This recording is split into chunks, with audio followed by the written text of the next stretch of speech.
پہلے تو میں نے مسلمانوں کے اخلاق سنے تھے، اب تو میں نے دیکھ بھی لیے. پر یہ بتا جب 12,000 آیا تھا جان کیوں نہیں چھڑائی؟ تو حضرت چارہ کاٹتے کاٹتے رو پڑے. فرمانے لگے تو نہیں نہ جانتا یہ بیٹیاں سانجھی ہوتی ہیں، پتہ نہیں نا. میرے رسول پاک نے تو حاتم تائی کی بیٹی کے سر پہ کپڑا رکھ کے کہا تھا بیٹیاں برابر ہوتی ہیں. تو یہ نہیں پتا جب اس کی 6 بیٹیوں کی شادی ہوئی ہے میرے اندر روحانیت کتنی بڑی ہے. فرمایا پھر 12,000 آیا ہے تو 2-4 بچیاں پھر گئی ہیں.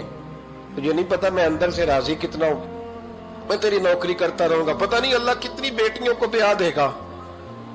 اتنا رویا وہ عیسائی کے پیروں میں بیٹھ گیا، کہنے لگا بابا میں نے تیری مخالفت کی ہے پر تیرے قریب آ کے پتہ چلا ہے کہ تو بہت اونچے اخلاق کا مالک ہے، اور اگر تیرا یہ مقام ہے تو تجھے اخلاق سکھانے والے محمد عربی کی شان کتنی ہوگی.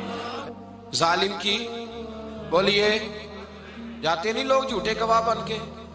وکیل صاحب کو نہیں پتا ہوتا کہ یہ بندہ مجرم ہے جو میرے پاس آیا. کیا مجرموں کے وکیل نہیں ہوتے؟ بولے تو اس کو پتہ نہیں ہوتا وکیل صاحب کو کہ یہ صاحب مجرم ہے میرے پاس مقدمہ لے کے آئے.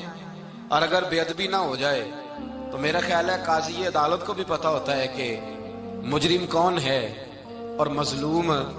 میرے نبی پاک صلی اللہ علیہ وسلم نے اس قدر زیادہ سختی فرمائی اس مسئلے میں. فرمایا جس کو پتا تھا کہ فلاں آدمی ظالم ہے، ظلم کر رہا، پھر وہ ظالم کا گواہ بنا یا اس نے ظالم کی مدد کی، کتنی کی؟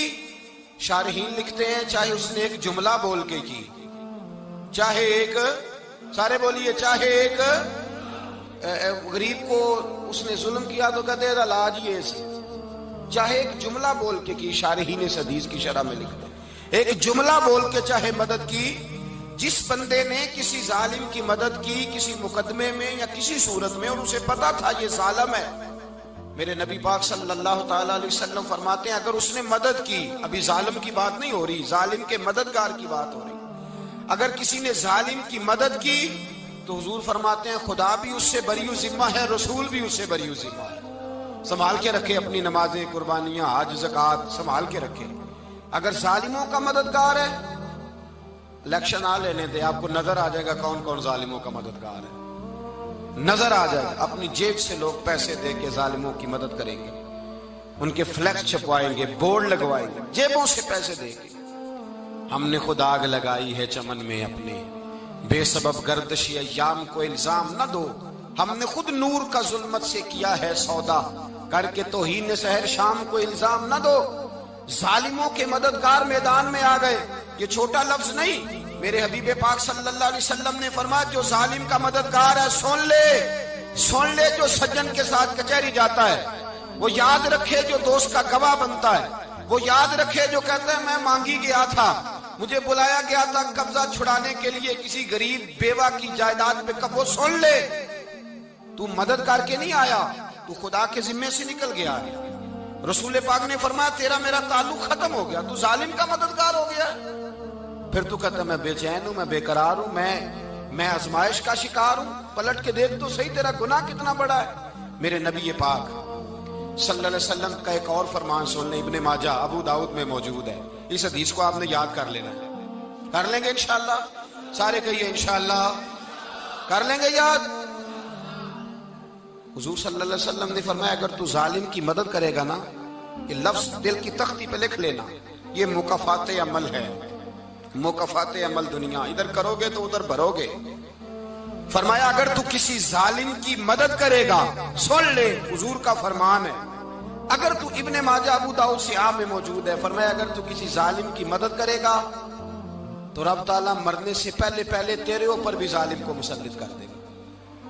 تیرے اوپر بھی ایک دفعہ ظلم ضرور ہوگا اگر تو ظالم کی، وہ کسی صورت میں بھی ہو سکتا ہے، کسی صورت میں بھی تیرا بیٹا ہی اٹھ کے ظلم کر دے گا، تو الجھ جائے گا، کسی نہ کسی جگہ تیرے لیے تباہی کا سامان ہوگا، تیرے اوپر ظلم ہوگا، اس لیے کہ تو ظالموں کا مددگار ہے. چاہیے یہ تھا کہ تو مظلوم کی مدد کرتا، انسانی ایمانی یقین کا فریضہ سر انجام دیتا. تو ظالموں کا مددگار ہو گیا. ٹٹول کے دیکھ لیں، رزلٹ نکال کے دیکھ لیں، ہمارے زمانے میں ظالموں کے مددگار زیادہ ہیں. اتنی لمبی زبانیں نکال کے ظالموں کی مدد کرتے ہیں. بڑے بڑے کالم نویس اللہ نے انہیں قدرت دی لکھنے کی، تو اپنا قلم ظالموں کی مدد میں خرچ کرتے ہیں۔ وہ لوگ جن کو اللہ تبارک و تعالیٰ نے قدرت دی، ہمت دی، طاقت دی، کچھ لوگ ان کے حلقہ احباب میں، وہ اپنے لوگوں کو استعمال کر کے ظالموں کی مدد کرتے ہیں، ظالموں کی مدد کرتے ہیں۔ میرے نبی کریم سید عالم نور مجسم صلی اللہ علیہ وسلم نے فرمایا، اگر تو نے ظالم کی مدد کی تو جب تک تو توبہ نہیں کرے گا رب تجھ سے ناراض ہی رہے گا۔ اللہ تجھ سے، او بھائی جس سے رب بھی ناراض ہو گیا، نہ کھانا نہ پینا نہ سونا نہ جاگنا نہ نیند، پھر تیری ہر چیز تیرے لیے آزمائش ہو جائے گی، پھر تیرا سایہ بھی تیرے لیے خوف کا سامان بنے گا، پھر زندگی جیتی جاگتی لاش بن جائے گی، تو اپنے کندھوں پر اپنی میت اٹھائے پھرے گا جب تو ظالم کا مددگار ہوگا۔ اور نبی پاک صلی اللہ علیہ وسلم نے فرمایا، ظالموں کا مددگار بھی ظالم ہوتا ہے، ظالموں کا مددگار بھی، سارے بولے ظالموں کا مددگار بھی نہیں، کو نہیں، آپ سارے نہیں بولے، ایک دفعہ بولے ظالموں کا مددگار بھی، پکی بات ہے، ظالموں کا مددگار بھی۔ اللہ اکبر، جس کا یارانہ ہو، جس کا دوستانہ ہو، جو کہے میں نے نا اس کو اوکھے ویلے کے لیے ظالم کو یاد رکھا ہوا ہے۔ کبھی مشکل میں رکھے نہیں ہوئے لوگوں نے ظالم دوست، کہتے میں نے رکھے ہوئے ہیں، بلکہ ہمارے دیہات میں تو کہتے ہیں میں نے بازو بنائے ہوئے ہیں۔ کس کو بازو بنا لیا؟ ظالم بھی کبھی بازو ہوتا ہے، جو ظلم کی تلوار لیے میدان میں کھڑا ہے۔ قارون، حامان، فرعون، نمرود کا حال نہیں لوگوں نے دیکھا؟ اپنے زمانے میں آپ نے کتنے لوگ نہیں دیکھے جن کے سائے سے، آواز سے لوگ کانپتے تھے؟ پھر پولیس کی گاڑیوں میں وہ اس طرح مردہ پڑے کہ دنیا نے تماشا دیکھا ان کا۔ یہ رنگ ہم نے دیکھے نہیں اپنے آنکھوں سے۔ فرمایا ظالم کا مددگار بھی، جو کار میں بٹھا کے لے کے گیا وہ بھی ظالم، جس نے چائے پلائی وہ بھی، جس شخص نے کھانا کھلایا وہ بھی، جو کچہری تک ساتھ گیا وہ بھی، جس نے فلیکس کے نیچے، بڑے شرابی کے نیچے چھوٹی اپنی فوٹو لگائی وہ بھی، جو ووٹ کی پرچی ڈالنے گیا وہ بھی۔ کہہ دینا باہر نکل کے کہ حضرت صاحب نے سیاسی تقریر کی ہے، کہہ دینا، پر بات تو سچی ہے نا۔ خو کرے ہم تو سے تھوڑا سا گلا بھی سن لے، خو کرے ہم تو سے تھوڑا سا بھی گلا۔ امام مالک کے پاس ایک بندہ آیا، اس نے کہا حضور میں درزی ہوں، ایک ظالم بادشاہ مجھ سے کپڑے سلواتا ہے، میں تو ظالموں کا مددگار نہیں نا۔ ایک ظالم بادشاہ مجھ سے، حضور میں تو مددگار نہیں نا ظالموں کا، جو فرمایا ظالموں کا مددگار بھی ظالم ہوتا ہے، تو کپڑے لے کے آتا ہے میں سی کے دے دیتا ہوں، ذمہ داری نہیں۔ یہ ایک آدمی دکاندار ہے، اس سے کوئی بندہ چیز خریدنے آئے گا تو تھوڑی کہے گا میں نے نہیں دینی، تو دے گا۔ کوئی بندہ اگر کسی شخص سے کوئی کام کہتا ہے جو اس کی فیلڈ ہے، اس کا شعبہ ہے، اس کا معاش کا وہ سلسلہ ہے، کہتے ہیں یا رسول اللہ صلی اللہ علیہ وسلم ظالموں کا مددگار بھی ظالم، حضور نے فرما دیا۔ تو امام مالک سے بندے نے مسئلہ پوچھا، دل کی تختی پہ لکھنے والی باتیں ہیں، کہا حضور میں درزی ہوں، ظالم کپڑے سلواتے ہیں، میں تو مددگار نہیں نا۔ امام صاحب کہنے لگے نہیں، مددگار تو وہ ہوگا جو تجھے سوئی دھاگا فراہم کرے گا، تو پورے کپڑے سی کے دیتا ہے، تو خود بہت بڑا ظالم ہے، تو پورے سوٹ سی کے دیتا ہے، تو بہت بڑا ظالم خود ہے۔ مددگار تو وہ ہوگا جو تجھے دھاگا دے گا، جو تجھے بٹن دے گا، جو تجھے نلکی دے گا، جو ظالم سے اتنی نفرت ظلم کر کے بندہ ہے۔ یہاں تو ہمارے زمانے میں ہیرو بن جاتے ہیں لوگ، ظالم ہیرو ہے، لوگ اس سے ڈرتے پھرتے ہیں، گھومتے پھرتے ہیں، اور بہت سارے کم مزاج لوگ اس کے پیچھے ہاتھ باندھ کے پھرتے ہیں۔ ظالموں کی مدد کرنا، ظالموں کے ساتھ رہنا، یہ ظلم ہے، ظلم، یہ زیادتی ہے۔ میرے نبی پاک صلی اللہ تعالی علیہ وآلہ وسلم نے ارشاد فرمایا، یاد رکھو رب فرماتا ہے میں مظلوم کی مدد ضرور کروں گا، چاہے جلدی کروں چاہے دیر سے کروں، میں مظلوم کی مدد۔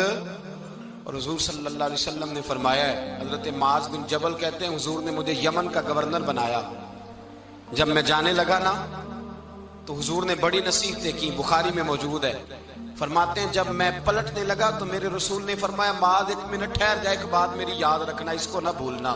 کہا حضور کیا؟ فرمایا دیکھنا کسی پہ ظلم نہ کر بیٹھنا، کہیں تجھ سے زیادتی نہ ہو جائے۔ محبوبہ پھر حضور نے فرمایا سن میرے معاذ، میں تجھے گورنر بنا رہا ہوں، زیادتی نہ کر بیٹھنا۔